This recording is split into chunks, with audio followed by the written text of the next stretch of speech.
ছোটোবেলা থেকে যেগুলো আমি করতাম সেগুলো আমি চাই সেগুলো আমার মেয়ে করুক। তো তার মধ্যে একটা সবথেকে ভালো জিনিস হচ্ছে, সেই ছোটোবেলায় বৃষ্টির দিনে আমরা কি করতাম, বসে বসে নৌকো বানাতাম এবং সেইগুলো জলের মধ্যে রাস্তায় বা সামনে উঠোনে যখন জল জমতো ছেড়ে দিতাম। তো আজকে সারাটা দিন কাল থেকে বৃষ্টি হচ্ছে, তো মেয়েকে বলছে তাহলে মা নৌকা বানাবো, তো বানাও। তো সেই নৌকা কিন্তু ও নিজে এটা বানিয়েছে এবং এই নৌকাটাকে ও এবার বৃষ্টির মধ্যে ছেড়ে দেবে। তো তোমরা দেখতে থাকো, দেখো কি সুন্দর নৌকাটা বানিয়েছে। এবার আমরা বাইরে চলে এসেছি।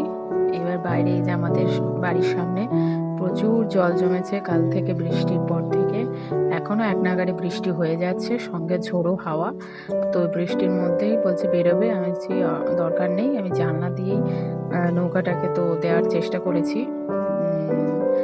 তো এখনো জল বইছে, এই যে জানলা দিয়ে আমি দিয়েছি, দেখি নৌকাটা ঠিকঠাক জায়গায় পড়ে কিনা।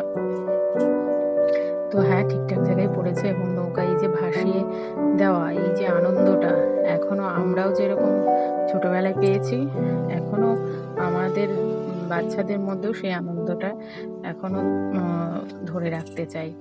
তাই এইগুলো করলে বাচ্চাদের যেমন একটা তৈরিও হলো, নৌকা তৈরিটাও শিখলো এবং এই যে অ্যাক্টিভিটিগুলো, এইগুলো ওদের সেই ছোটবেলাটাকে মনে রাখতে সাহায্য করবে। তো কেমন লাগলো ভিডিওটা অবশ্যই লাইক কমেন্ট করো, আর তোমরা ওই বৃষ্টির দিনে কি করছো অবশ্যই জানিও।